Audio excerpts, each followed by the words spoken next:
अपने पास के धन, अपने पास की वस्तुओं का दूसरों की भलाई के लिए दान करने के अलावा हम और क्या दान कर सकते हैं? इस बारे में परम पूज्य गुरुदेव लिखते हैं, त्याग जीवन शोधन का राजमार्ग भी है। नए शरीर को धारण करने के लिए एक दिन जर्जर शरीर का त्याग करना पड़ता है। संग्रह करने से, पदार्थों को चिपकाए रहने से जीवन में विषमता पैदा हो जाती है। रुका हुआ पानी सड़ने लगता है। पेट यदि खाए हुए पदार्थों को अपने अंदर ही संग्रह करता रहे तो अनेक बीमारियां पैदा होकर शरीर में नाश की स्थिति पैदा हो जाएगी। हृदय यदि रक्त की वितरण व्यवस्था में संग्रह बुद्धि से काम ले, अर्थात रक्त का वितरण शरीर के दूसरे अवयवों को न करे, तो शरीर की चैतन्यता ही नष्ट हो जाएगी। इस प्रकार त्याग जीवन का एक आवश्यक ही नहीं, अनिवार्य नियम है। त्याग के बिना विकास, प्रगति, उन्नति का पथ प्रशस्त नहीं होता। जब हम किन्हीं पदार्थों, परिस्थितियों, यहाँ तक कि विचारों, भावनाओं में बंधे पड़े रहते हैं, तब तक अन्य विषयों की ओर हमारी गति ही नहीं होगी। इसीलिए किसी वस्तु या विषय विशेष से बंधना, उसमें लिप्त रहना तो सर्वथा त्याज्य है। जिस सीढ़ी पर आप खड़े हैं उसका सहारा लेकर ऊपर उठ सकते हैं, लेकिन अंततः वह सीढ़ी आपको छोड़ना पड़ेगी। यह असंभव है कि आप उस पर खड़े भी रहें और ऊपर भी पहुंच जाएं। जीवन की पगडंडी बड़ी लंबी है। संसार का क्षेत्र बड़ा विस्तृत है। आगे बढ़ने के लिए, प्राप्त करने के लिए आपको नित्य त्याग करना पड़ेगा ही। संसार में कहीं भी ऐसा कोई धाम नहीं जहां पहुंचकर हम कह सकें, बस हमारी यात्रा पूरी हो गई, अब यहाँ से हटना नहीं पड़ेगा। जब तक जीवन है तब तक हमें कुछ न कुछ त्याग करते ही रहना होगा। कहावत भी है, कुछ पाने के लिए कुछ खोना पड़ता है। इसीलिए अपने धन और वस्तुओं के अलावा त्याग कीजिए मैं और मेरेपन का, ताकि आप परम सत्ता की अनुभूति कर सकें। जब तक मैं है, आप परमात्मा की विराट सत्ता की अनुभूति प्राप्त नहीं कर सकेंगे। मैं मेरेपन के कारण वस्तुओं, पदार्थों, विषयों की सीमा से बाहर नहीं निकल सकेंगे, उनमें आसक्त ही बने रहेंगे। ऐसी स्थिति में आप विश्व चक्र की गति से पिछड़ जाएंगे, जन्म जन्म के बंधन से बंधे ही रहेंगे, उससे मुक्त नहीं हो पाएंगे। चूंकि सारा संसार ही त्याग धर्म पर चल रहा है, अस्तु संग्रह और रोके रखने की वृत्ति आपके जीवन में संघर्ष पैदा कर देगी। यहाँ का धर्म है कि विश्व जीवन को गति देने के लिए कुछ न कुछ त्याग करते रहो, और जब आप चाहेंगे कि मैं नहीं दूंगा, मैं तो नहीं छोड़ूंगा, ऐसी स्थिति में विश्व प्रकृति के विरोध का सामना आपको करना पड़ेगा, और तब आपको विवश होकर छोड़ना पड़ेगा, एक पराजित योद्धा की तरह। तो फिर क्यों न स्वेच्छा से त्याग करके विश्व क्रम में सहयोग दिया जाए। इससे दो लाभ होंगे, एक तो स्वधर्म पालन करने का संतोष, और दूसरा हमारा जीवन एकांकी संकीर्ण न रहकर विश्व जीवन से संयुक्त हो जाएगा। हम जीवन की उच्च भूमिकाओं में प्रवेश पा सकेंगे। चूंकि त्याग एक को हटाकर दूसरे की प्रतिष्ठा का अवसर देता है, इसलिए मन, कर्म, वचन से सभी अशुभ बातों का त्याग किया जाए। अशुभ का त्याग करने पर ही शुभ की प्रतिष्ठा संभव होगी। जब तक हमारे विचार, भावना तथा कर्मों में अशुभ का बोलबाला है, तब तक शुभ को स्थान कैसे मिलेगा।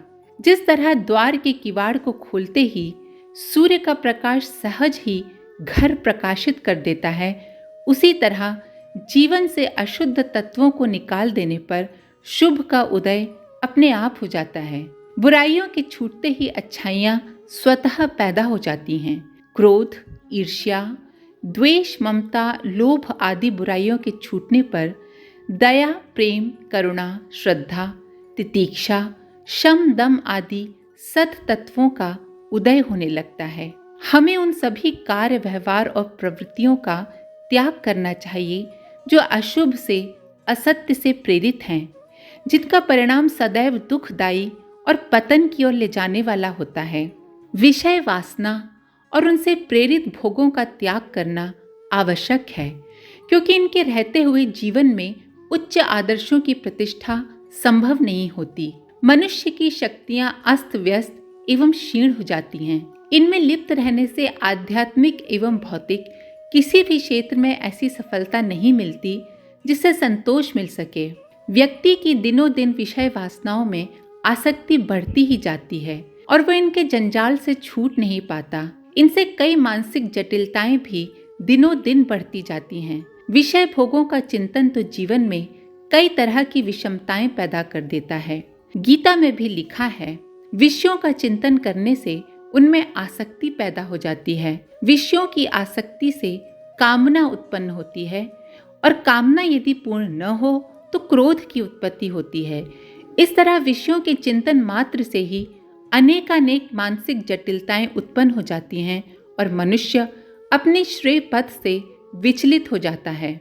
लिप्सा चाहे विषय भोगों की हो या धन दौलत की या पद प्रतिष्ठा की, उसे मानसिक और व्यवहारिक क्षेत्र से सर्वथा दूर करने का प्रयत्न किया जाए। मन में रहने वाली उस इच्छा एवं रुचि तक का भी त्याग कीजिए जिससे विषय भोगों की तृष्णा बढ़े, जिनसे लोभ, मोह, अभिमान आदि को पोषण मिलता है। ऐसे भोजन का त्याग करना चाहिए जिससे स्वाद में आसक्ति बढ़ती हो, आलस्य प्रमाद बढ़ता हो, जो तामसी, बासी, गंदा और किसी का जूठा हो या फिर जो बेईमानी की कमाई से प्राप्त हुआ हो। शुद्ध, सात्विक, ताजा, हल्का, पौष्टिक और पसीने की कमाई से प्राप्त हुआ भोजन ही शरीर को स्वस्थ व ताजा रखता है। वाणी से असत्य वचन, चापलूसी, पर निंदा, कटु भाषण, व्यर्थ वार्तालाप का त्याग करना चाहिए, क्योंकि ये अशुभ और अनैतिक हैं।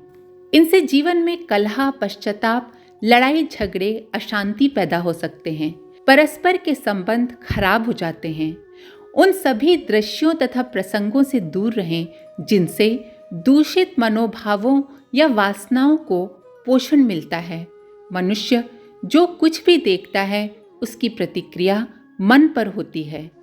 उस दृश्य से संबंधित जो वासना मन में होती है वो प्रबल हो उठती है और मनुष्य को वैसा ही करने की प्रेरणा देती है। किसी भी स्थिति में बुरे काम करना, बुरा सोचना त्याज्य है। इतना ही नहीं, बुरा देखना और सुनने से भी दूर रहना अच्छा है। इस तरह जीवन के सभी क्षेत्रों में अशुभ, असुंदर का त्याग करना चाहिए जिससे शुभ का उदय हो। कई बार हम लोग किन्हीं गलत प्रेरणा, उत्तेजनाओं से उत्तेजित हो मनोभावों में त्याग का विकृत रूप अपना लेते हैं। साधन, वस्तु अथवा अपनी जिम्मेदारी और कर्तव्यों का त्याग करते हैं। कई बार तो लोग घर बार छोड़ देते हैं या फिर वस्त्र या किसी विशेष वस्तु का त्याग करते हैं, लेकिन इनसे तो त्याग की आवश्यकता पूरी नहीं होती। त्याग का मूलाधार मनुष्य की मनोस्थिति है। इच्छा और मनोकामनाओं का त्याग, अहंकार, स्पृहा, मोह का त्याग ही सच्चा त्याग है। जब तक मनुष्य इन दूषित मनोभावों का त्याग नहीं करता तब तक उसे शांति और संतोष की प्राप्ति नहीं होती, चाहे वो बाहरी त्याग के कितने ही प्रयत्न क्यों न करता रहे। गीताकार ने इसी तथ्य का प्रतिपादन करते हुए लिखा है, सभी कामनाओं को छोड़कर सब और से निष्प्रह, ममता रहित, अहंकार का त्याग करने वाला शांति को प्राप्त करता है। हम संपत्ति का त्याग करते हैं किंतु मन में स्थित लोभ वृत्ति को नहीं छोड़ते। घर परिवार का त्याग करते हैं किंतु ममता, मोह का त्याग नहीं करते। स्थान, पद, अधिकार छोड़ देते हैं किंतु अहंकार नहीं छोड़ते। इसी कारण हम सदैव अशांत और असंतुष्ट बने रहते हैं। त्याग यदि सच्चे मन से किया होता है तो उससे शांति और आत्म सुख की प्राप्ति होती है, किंतु हम आवेश में आकर यह दिखावे के लिए बाहरी त्याग करते हैं। कुविचारों, दुर्भावनाओं का त्याग नहीं करते और इनको छोड़े बिना कहीं भी एकांत में चले जाएं, गुफाओं में चले जाएं, वन में चले जाएं, कहीं भी चले जाएं, कहीं भी जाकर रहने लगे, शांति नहीं मिलेगी। इस तरह अपनी दूषित कामनाओं, अवांछनीय इच्छाओं, दुष्ट वासनाओं तथा दूषित मनोभावों का त्याग ही सर्वोपरि त्याग है। इन दूषित मनोभावों का त्याग न करके जो सिर्फ बाहरी त्याग करता है, गीताकार उसे दंभी बतलाते हैं। ऐसे व्यक्ति अपने आदर्श से जल्दी ही विचलित हो जाते हैं। जिन्होंने सिर्फ शरीर की क्रिया का त्याग किया है पर मन से विषयों का चिंतन करते रहते हैं, ऐसे लोग पद भ्रष्ट हो जाते हैं। योग भ्रष्ट होने वाले साधक इसी श्रेणी के होते हैं। इसके आगे का अगले वीडियो में। अगर आपको इस वीडियो से कुछ सीखने को मिला हो तो वीडियो को लाइक करें, अपने प्रियजनों के साथ शेयर करें और चैनल को सब्सक्राइब जरूर करें। माँ गायत्री की कृपा आप पर बनी रहे। हम फिर मिलेंगे अगले वीडियो के साथ। धन्यवाद। ओम शांति।